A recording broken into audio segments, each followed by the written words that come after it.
Bismillahirrahmanirrahim. Assalamualaikum warahmatullahi wabarakatuh. Alhamdulillahi rabbil alamin. Wassalatu wassalamu ala asrafil anbiya wal mursalin Sayyidina wa maulana Muhammadin wa ala alihi wa ashabihi ajma'in. Amma ba'du. Yang kami hormati para jamaah salat di Masjid Darul Ilmi STIK PTIK. Puji syukur kehadirat Allah Subhanahu wa taala, malam hari ini kita dapat bersama-sama melaksanakan kewajiban ibadah salat Isya. Selanjutnya nanti kita laksanakan ibadah tarawih dan ibadah witir. Mudah-mudahan niat dan langkah kita senantiasa mendapat ridho Allah Subhanahu wa taala. Amin. Salawat tercurah salam ke pangkuan Nabi Agung Muhammad Rasulullah sallallahu alaihi wasallam. Mari sama-sama kita pantaskan, kita layakkan diri kita untuk mendapatkan syafaatnya di yaumil qiyamah nanti. Ibu bapak yang dirahmati Allah, tema yang disampaikan oleh panitia adalah langkah awal transformasi diri di bulan suci. Ini kalau boleh saya maknai bagaimana kita bisa merubah diri, bukan berarti diri kita berubah dalam arti physically, tapi kita diharapkan bisa menggali potensi yang ada di dalam diri kita untuk memanfaatkan momen Ramadan ini di bulan suci ya. Bahasanya langkah awal untuk bisa merubah diri di bulan Ramadan, di bulan suci. Oleh karena itu, momen yang sangat baik ini sedikit kami akan mencoba mengeksplor, memahami apa yang dikandung maksud dari tema ini. Ibu bapak yang dirahmati Allah Subhanahu wa taala, jika kita ingin berubah dengan momentum Ramadan ini, ya itu memang targetnya ibadah Ramadan. Targetnya ibadah Ramadan itu ya ada perubahan setelah bulan Ramadan. Nah, untuk bisa berubah awalnya, bahasanya di sini kan langkah awal tuh. Awalnya ya kita harus tahu hakikat Ramadan itu sendiri. Hakikat Ramadan kita harus tahu. Kalau tidak tahu, ya rasanya sulit untuk kita bisa sampai pada tingkatan ada perubahan sikap, perubahan attitude, perubahan apa ya yang ada di dalam diri kita. Apa hakikat Ramadan? Hakikat Ramadan itu berkah.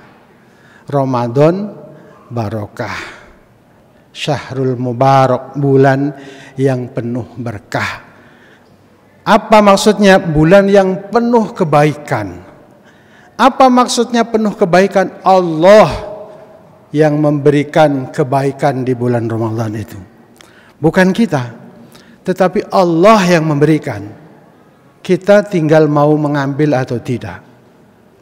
Apa kebaikan di bulan Ramadan? Allah memberikan ampunan. Man qama Ramadan imanan wahtisaban ghufira lahu ma taqaddama min dambi. Allah memberikan keberkahan berupa ampunan. Berkah itu kebaikan. Nah, Allah berikan kebaikan di bulan Ramadan itu berupa ampunan. Apalagi berkah yang ada di bulan Ramadan yang mesti kita gapai sehingga kita bisa bertransformasi.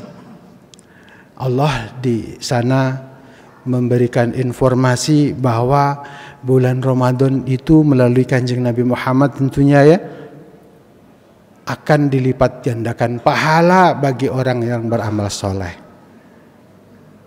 Bahkan Allah menginformasikan ada pelipat gandaan sampai 1 malam berbanding 1000 malam.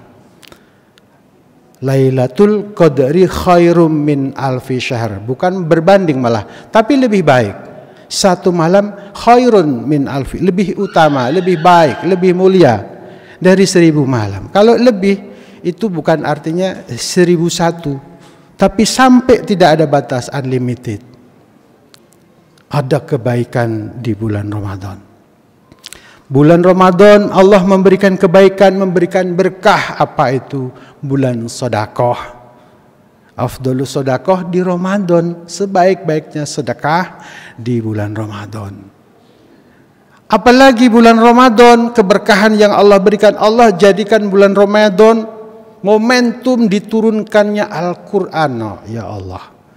Al-Quran yang menjadi pedoman hidup kita, mukjizatnya Kanjeng Nabi Muhammad diturunkan di bulan Ramadan. Momentum-momentum yang luar biasa. Syahrul Ramadan unzila fihil Quran, bulan Ramadan, bulan diturunkannya Al-Quran.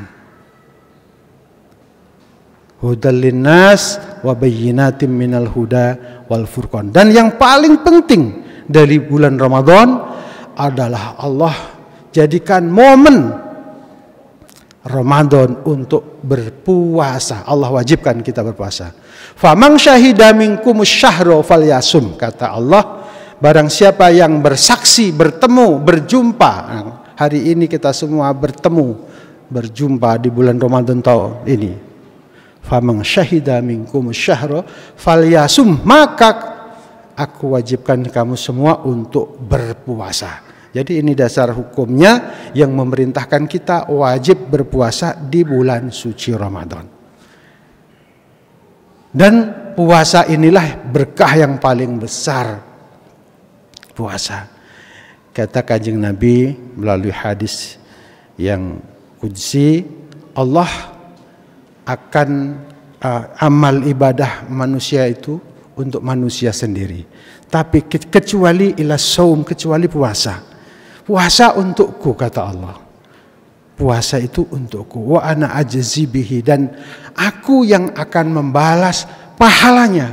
Jadi tidak terukur. Allah yang membalas pahala puasanya.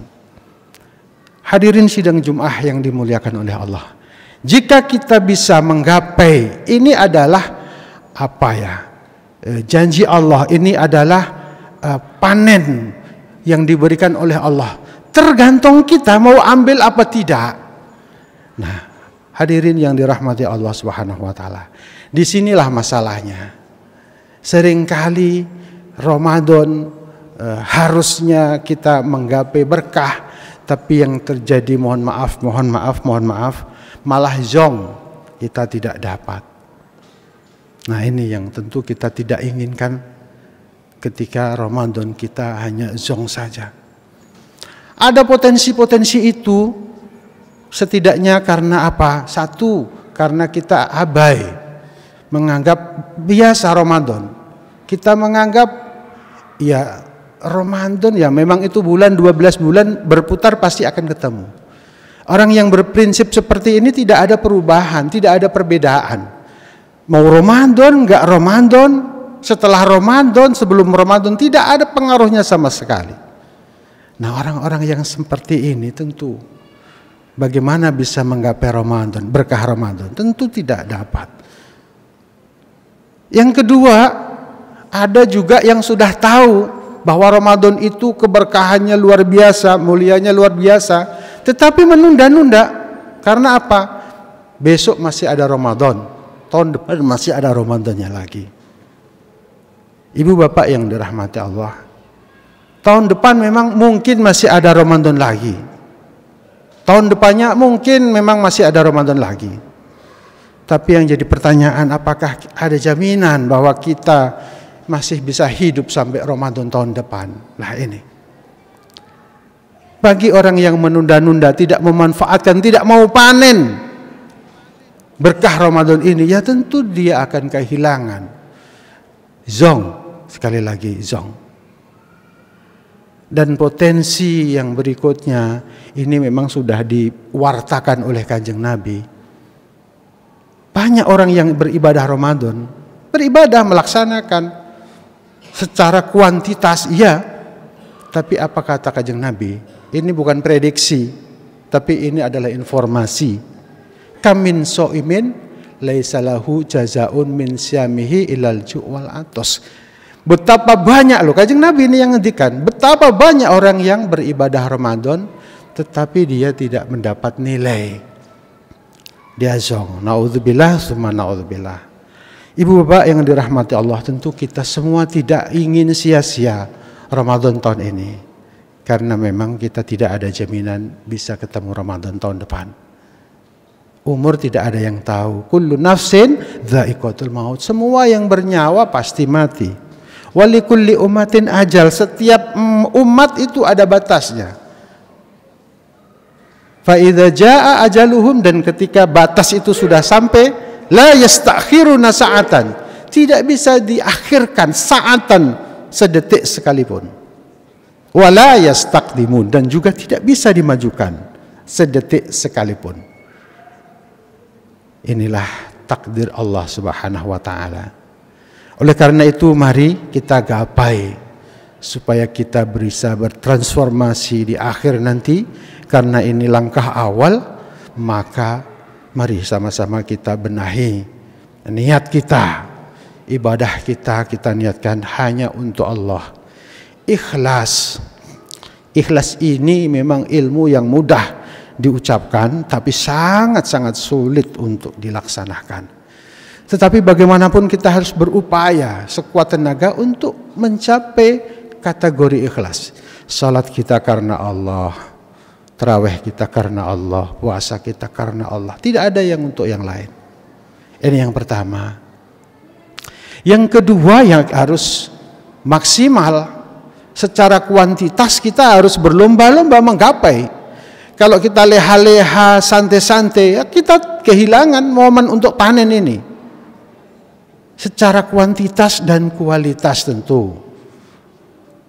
Nah ini yang paling penting, bagaimana supaya kita tidak hanya zong saja, secara kualitas ibadah kita, Ramadan kita jaga hati kita.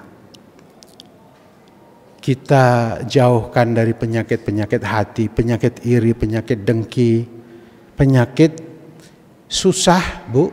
Susah melihat orang senang, senang melihat orang susah. Nah ini penyakit yang paling berat. Penyakit yang pertama kali timbul di langit dan di bumi, penyakit ini. Iblis itu dikutuk oleh Allah menjadi penghuni neraka selama-lamanya, bukan karena iblis tidak bertauhid. Iblis bertauhid. Hanya karena iblis itu sombong, iri, dengki. Kepada siapa? Kepada manusia, kepada Adam. Diperintahkan oleh Allah untuk hormat, nggak mau. Nggak mau. Karena apa? Dia iri. Kenapa? Mesti manusia, mesti Adam yang menjadi pengelola alam jagat raya ini. Di puncak kesombongannya itulah iblis harus menerima kutukan Allah menjadi penghuni neraka selama-lamanya. Penyakit pertama kali yang timbul di langit, penyakit iri dan dengki, penyakit SMS. Begitu pula terjadi pertama kali di muka bumi, ya penyakit ini. Adam, ulangi, Qabil dan Habil itu bersaudara, kakak adik, seayah seibu. Salah satunya harus mati di tangan yang lain. Bukan karena apa-apa, karena penyakit iri dan dengki. Di langit pertama kali, di muka bumi juga pertama kali. Inilah penyakit susah melihat orang senang, senang melihat orang susah.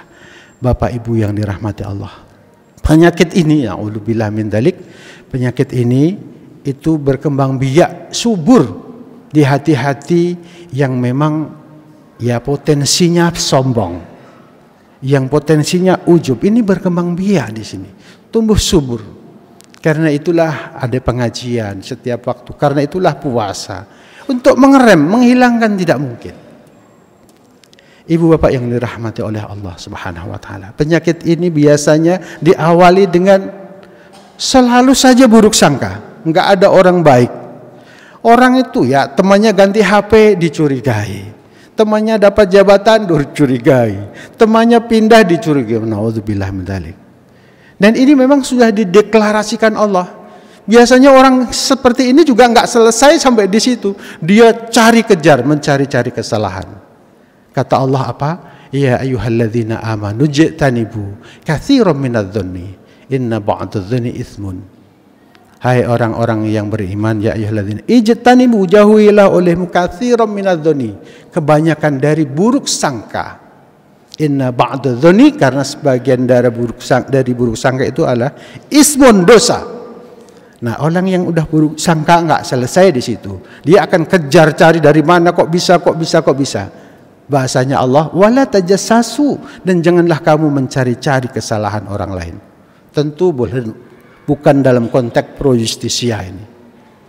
Wala tajassasu, dan jangan kamu mencari-cari kesalahan orang lain. Biasanya kalau udah buruk sangka mencari-cari kesalahan, nggak selesai di situ. Maka Allah katakan, wala yaghtab ba'dukum ba'do, dan janganlah sebagian kamu menggunjing sebagian yang lain. Parar, 3 ini.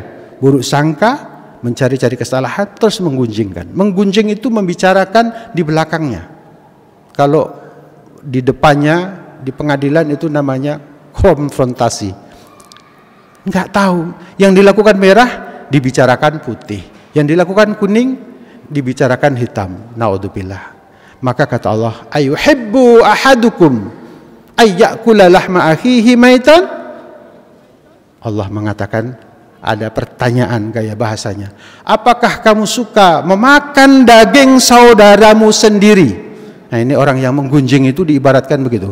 Apakah kamu suka memakan daging saudaramu sendiri? Maitan, yang sudah mati. Gaya bahasanya oratoris, gaya bahasa yang tidak perlu dijawab. Tidak perlu dijawab. Sama dengan siapa yang tidak butuh uang, nggak perlu dijawab. Semua orang butuh uang. Siapa yang tidak ingin masuk surga? Semua orang ingin masuk surga. Ayuhibbu ahadukum ayyakula lahma akhihi maitan. Fakarihtumuh, maka tidak menunggu kita yang menjawab. Allah katakan, tentu kamu semua merasa jijik, merasa geli. Bagaimana mungkin memakan daging saudara kita? Menyentuh saja kita sudah agak geli. Hadirin yang dirahmati oleh Allah, demikian yang dapat kami sampaikan. Mudah-mudahan ceramah singkat ini bisa menjadi pengingat kita, meski masih sudah seminggu, tapi masih banyak yang belum. Kita baru seminggu, masih 3 minggu. Maka sekali lagi mari kita tata hati kita perbanyak kuantitas, dan kita kualitaskan amalan ibadah kita dengan tidak melakukan hal-hal negatif. Kita jaga hati kita supaya kita tidak zong. Dengan demikian, apa yang menjadi langkah awal untuk bertransformasi momen bulan Ramadan ini benar-benar kita capai di hari setelah 1 bulan nanti. Demikian yang dapat kami sampaikan, kurang lebihnya mohon maaf. Billahi taufik wal hidayah. Wassalamualaikum warahmatullahi wabarakatuh.